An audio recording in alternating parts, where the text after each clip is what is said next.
नमस्कार. ग्रंथसूक्तच्या 41व्या भागामध्ये आपल्या सगळ्यांचं मनापासून स्वागत. आपल्याला कल्पना आहे की कालपासून स्वातंत्र्यवीर विनायक दामोदर सावरकर हे सूत्र धरून ग्रंथसूक्त या आपल्या मालिकेच्या 5व्या सत्राला आपण सुरुवात केली. आपला आजचा विषय लोकमान्य बाळ गंगाधर टिळक आणि स्वातंत्र्यवीर सावरकर. लोकमान्य बाळ गंगाधर टिळक असं वेगळं सूत्र धरून एक वेगळा भाग या सत्र मालिकेमध्ये मी नक्कीच करणार आहे. परंतु स्वातंत्र्यवीर विनायक दामोदर सावरकर यांच्यावरती राजकीय आणि वैचारिक दृष्ट्या लोकमान्य बाळ गंगाधर टिळक यांचा खूप मोठा प्रभाव तहहयात होता. आणि म्हणून कालच्या व्हिडिओमध्ये भगवान परशुराम आणि स्वातंत्र्यवीर विनायक दामोदर सावरकर असा तौलनिक विचार केल्यानंतर आजच्या व्हिडिओचा विषय स्वातंत्र्यवीर विनायक दामोदर सावरकर आणि लोकमान्य बाळ गंगाधर टिळक या दोघांचा एकत्रित विचार मी माझ्या तौलनिक लोकमान्य या पुस्तकामध्ये केलाय. या पुस्तकामधल्या एका प्रकरणाचा विषयच मुळे लोकमान्य बाळ गंगाधर टिळक आणि स्वातंत्र्यवीर विनायक दामोदर सावरकर यांची तुलना असा आहे. आणि त्यामुळे त्या प्रकरणाचं अभिवाचन अशा स्वरूपाचा व्हिडिओ या निमित्तानं मी आपल्या समोर सादर करतो. तौलनिक लोकमान्य या माझ्या पुस्तकाची, ज्याची सध्या दुसरी आवृत्ती सुरू आहे, त्यातील लोकमान्य टिळक आणि स्वातंत्र्यवीर विनायक दामोदर सावरकर. लोकमान्य टिळक, स्वातंत्र्यवीर सावरकर आणि काश्मीर या तीन विषयांमध्ये एक विचित्र साम्य आहे.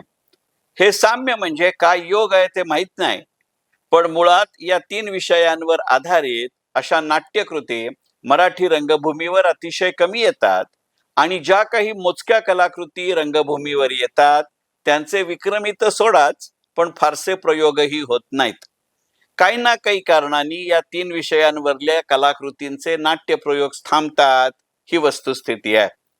अगदी पहा ना की TRP अभावी थांबवत आहोत अशी घोषणा ज्या एकमेव मराठी मालिकेबाबत झाली, ती मालिका लोकमान्य टिळक या विषयावरची होती. असो, लोकमान्य टिळक आणि स्वातंत्र्यवीर सावरकर असा एकत्र विचार करत असताना मला नेहमी आठवणारी पहिली गोष्ट ही असते की दोघंही मराठी नेते आहेत. परंतु त्याच वेळेला लक्षात घेण्याजोगी गोष्ट अशी आहे की स्वातंत्र्यवीर विनायक दामोदर सावरकरांनी लिहिलेलं पहिलं महत्वाचं पुस्तक म्हणजे जोसेफ मॅझेनी, आणि त्यांनी हे पुस्तक लोकमान्य टिळकांना समर्पण केलंय, हे लक्षात घेतलं पाहिजे.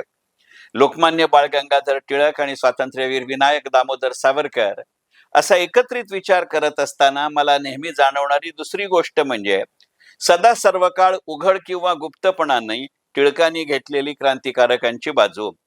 चाफेकर बंधू आणि सावरकर बंधू एवढीच त्याची उदाहरणं नाहीत, तर क्रांतिकारकांचं प्रत्येक कृत्य टिळकांना मान्य होतं असं नाही. पण स्वातंत्र्यासाठी सर्वतोपरी प्रयत्न करत असताना कुणीतरी कधीतरी कुठेतरी असं कृत्य करणार हे टिळकांना मान्य होतं. आणि अशा मंडळींच्या मागे अशा वेळी सर्वार्थानं उभं राहणं अत्यावश्यक आहे, अशीच लोकमान्य टिळकांची धारणा होती. त्या काळात लोकमान्य टिळकांचा अपवाद वगळता इतर कोणीही तत्कालीन हिंदुस्थानी राजकीय पुढारी क्रांतिकारकांच्या पाठीशी इतक्या मोकळेपणानं उभा राहिलेला नव्हता, हे लक्षात घेण्याजोग आहे. त्यामुळे तत्कालीन क्रांतिकारकांना लोकमान्य टिळक हे स्वतःच्या घरातल्या सहृदय वडीलधाऱ्या व्यक्तीसारखे वाटत. स्वातंत्र्यवीर सावरकर यांच्या मनात लोकमान्य टिळकांविषयींच्या भावना अगदी अशाच होत्या. आणि म्हणून तर लोकमान्य टिळकांच्या पश्चात सुद्धा सावरकर म्हणाले होते की लोकमान्य टिळक हे खडगाची मूठ होते आणि आम्ही क्रांतिकारक त्याचं पातं होतं. खडगाची मूठ जरी पातं होऊ शकत नसली तरी पातं हे मुठीच्याच आधारे रणकंदनी लवलवतं, आणि पातं हे मुठीच्या मनोगताचं पारणं फेडत असतं. म्हणजे या तलवारीची मूठ म्हणजे लोकमान्य बाळ गंगाधर टिळक, आणि त्या तलवारीचं पातं म्हणजे स्वातंत्र्यवीर विनायक दामोदर सावरकर. आता या वाचनातलं शेवटचं वाक्य म्हणा, पातं हे मुठीच्याच मनोगताचं पारणं फेडत असतं, हे सावरकरांनी टिळकांविषयी काढलेले उद्गार आहेत. तेच स्वातंत्र्यवीर सावरकर त्याच लोकमान्य टिळकांविषयी असंही म्हणतात की दिवसा पाहिलेले टिळक आणि रात्री भेटलेले टिळक वेगवेगळे असतात. लोकमान्य टिळकांचा जन्म 23 जुलै 1856 रोजी, तर सावरकरांचा जन्म 28 मे 1883 रोजी झालाय. म्हणजे दोघांच्या वयामध्ये साधारणपणे 17 वर्षाचं अंतर आहे. तसंच टिळकांचा मृत्यू 1 ऑगस्ट 1920 ला झालाय. लोकमान्य टिळक आणि सावरकर या दोघांचंही नाव केंद्रीय सरकारात असताना सत्ताधीशांना कधीच आठवत नाही, आणि म्हणूनच कदाचित या दोघांनाही आजपर्यंत कदाचित भारतरत्न दिलेलं नाही. लोकमान्य टिळक आणि स्वातंत्र्यवीर सावरकर असा विचार करत असताना लक्षात येणारी दुसरी गोष्ट म्हणजे या दोघांनीही त्यांची गाजलेली पुस्तकं हे भारताच्या भौगोलिक हद्दीबाहेर, आणि तीही तुरुंगवासात, आणि तीही सश्रम कारावासाची सजा भोगताना लिहिलेली आहेत. हा योग लोकमान्य टिळकांनी ब्रह्मदेशातल्या मंडालेच्या तुरुंगात गीता रहस्य हा ग्रंथ लिहिला त्यावेळेला आला. तर स्वातंत्र्यवीर सावरकरांच्या बाबतीत हा योग ते अंदमानात असताना त्यांनी कमला हा काव्यसंग्रह लिहिताना आला. लेखक किंवा साहित्यिक या रूपामध्ये लोकमान्य टिळक आणि स्वातंत्र्यवीर सावरकर असा विचार करत असताना जाणवणारी गोष्ट म्हणजे या दोघांनीही मराठी भाषेत अनेक नवीन शब्द रूढ केले. याबाबतचा दुसरा मुद्दा म्हणजे लोकमान्य टिळकांनी नाटकं लिहिलेली नाहीत, पण स्वातंत्र्यवीर सावरकरांनी मात्र 3 नाटकांचं लेखन केलंय. संगीत उशाप, संगीत संन्यस्त खड्ग आणि संगीत उत्तर क्रिया ही 3 नाटकं स्वातंत्र्यवीर सावरकरांनी लिहिली. साहित्यिक या दृष्टीनं किंवा साहित्य निर्मिती या दृष्टीनं लोकमान्य टिळक आणि स्वातंत्र्यवीर सावरकर यांच्यातला तिसरा महत्वाचा मुद्दा म्हणजे लोकमान्य टिळकांनी त्यांच्या जाणत्या वयात कधीही कविता लिहिलेली नाही. स्वातंत्र्यवीर सावरकरांनी मात्र आयुष्याच्या वेगवेगळ्या टप्प्यांवर आणि त्याही वेगवेगळ्या स्वरूपामध्ये कविता लिहिली आहेत. महाकाव्य कमला आणि महाकाव्य गोमांतक हे कविता संग्रह स्वातंत्र्यवीर सावरकरांचा आहेत. त्याच्या व्यतिरिक्त अनेक स्फुट कवितांचं वेळोवेळी स्वातंत्र्यवीर सावरकरांनी लेखन केलेलं आहे. साहित्यिक सावरकर आणि टिळक या बाबतीतला चौथा मुद्दा म्हणजे नाटक आणि कविता व्यतिरिक्त लोकमान्य टिळकांनी इतर पुस्तकं लिहिली आहेत. गीता रहस्य, ओरायन, आर्क्टिक होमम वेदास, वेदांग ज्योतिष ही जशी टिळकांची पुस्तकं आहेत तसे सावरकरांचीही अनेक पुस्तकं आहेत. टप्प्याटप्प्यानं याच मालिकेमध्ये स्वातंत्र्यवीर सावरकर हे सूत्र धरून आपण ग्रंथसूक्तमध्ये काही पुस्तकांचा विचार करणार आहोत. कमला हा काव्यसंग्रह आणि 3 नाटकं यांच्या व्यतिरिक्तही सावरकरांनी लिहिलेली आणि गाजलेली पुस्तकं म्हणजे 1857चं स्वातंत्र्य समर, माझी जन्मठेप, काळं पाणी, 6 सोनेरी पानं, मोपल्यांचं बंड आणि इतर अनेक. लोकमान्य टिळक आणि स्वातंत्र्यवीर सावरकर यांनी लिहिलेली पुस्तकं असा विचार केल्यावर या 2 व्यक्तिमत्वांवर आलेले सिनेमे असाही मुद्दा विचारात घ्यायला हरकत नाही. सुबोध भावे यांनी लोकमान्य टिळकांची भूमिका साकारलेला एक मराठी सिनेमा या काही वर्षांपूर्वी प्रदर्शित झाला होता. सुप्रसिद्ध गायक आणि संगीतकार सुधीर फडके यांनी निर्माण केलेला स्वातंत्र्यवीर सावरकर हा सिनेमा अनेक वर्षांपूर्वी प्रदर्शित झाला होता, आणि त्यानंतर सावरकर या विषयावर एक हिंदी चित्रपटही नंतरच्या काळामध्ये प्रदर्शित झाला होता. सिनेमाच्या तुलनेत लोकमान्य टिळक आणि स्वातंत्र्यवीर सावरकर यांच्या जीवनावर आधारित आलेली नाटकं संख्येनं जास्त आहेत.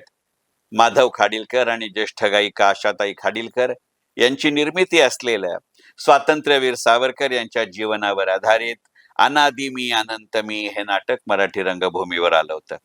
तसंच ज्येष्ठ नाटककार मधुसूदन कालेलकर लिखित सागरा प्राण तळमळला हे नाटक काही दशकांपूर्वी मराठी रंगभूमीवर आलेलं होतं. लोकमान्य टिळकांच्या आयुष्यावर आधारित असं नाटक अलीकडच्या काळात आलेलं, तुलनेनं अलीकडच्या काळात म्हटलं पाहिजे, म्हणजे विश्राम बेडेकर लिखित टिळक आणि आगरकर. 2 वेगवेगळ्या काळामध्ये या नाटकाचे प्रयोग झालेले आहेत. लोकमान्य हयात असतानाच लोकमान्यांच्या आयुष्यावर आधारित अशी काही नाटकं लिहिली गेलीत. दंडदारी हे त्या काळातलं नाटक याबाबत वैशिष्ट्यपूर्ण म्हणावं लागेल. दंडधारी या लोकमान्य टिळकांच्या वरच्या आयुष्यावर आधारित नाटकाची 2 वैशिष्ट्ये होती. पहिलं म्हणजे या नाटकातल्या पुरुष भूमिका ही स्त्रियाच करत असत, आणि या नाटकाचं दुसरं वैशिष्ट्य म्हणजे हे नाटक पाहून आज गोपाळराव हवे होते, असे उद्गार लोकमान्य टिळकांनी काढले होते असं म्हटलं जातं. या नाटकांव्यतिरिक्त लोकमान्य टिळकांच्या आयुष्यावर आधारित अशी काही नाटकं म्हणजे दामोदर विश्वनाथ नेवाळकर लिखित कट्टा कर्मयोगिनी, धर्मरहस्य, नारायण बापूजी कानेटकर लिखित संमतीचा कायदा, क्रॉफर्ड प्रकरणावर आधारित नारायण बापूजी कानेटकर लिखित न्यायविजय, अनंत वामन बर्वे लिखित मोठच गंडांतर, गोविंद गोपाळ सोमण लिखित बंध विमोचन आणि 1897 सालचं गोविंद गोपाळ सोमण लिखित राजकोपहर, कृष्णाजी प्रभाकर खाडीलकर लिखित कीचकवध आणि विश्राम बेडेकर लिखित टिळक आणि आगरकर. टिळक, सावरकर आणि नाटक असा विचार करत असताना सावरकरांनी लिहिलेल्या संगीत संन्यस्त खड्ग या नाटकात दाखवलेला एक प्रसंग प्रत्यक्षात लोकमान्य टिळकांच्या आयुष्यात घडलाय आणि त्याची सविस्तर चर्चा माझ्या इतर पुस्तकांमध्ये मी केली.